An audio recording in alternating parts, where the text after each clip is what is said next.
Hey guys, this is Solidworks crew. Today we're gonna have a look at how to change the color theme of Solidworks. So currently I set as just default color, which is a light color.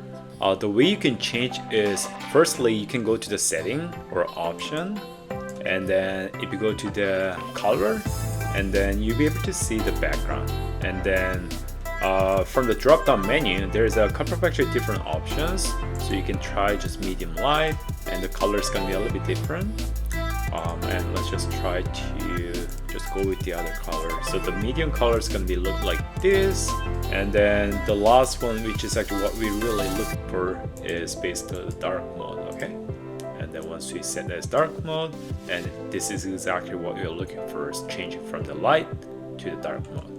Alright, today is just pretty short video, but like I'm just gonna actually just keep adding actually this kind of actually short, tips and tricks, so you can just have more fun actually designing your process. Okay, thanks for watching this video. I will see you next one. Bye.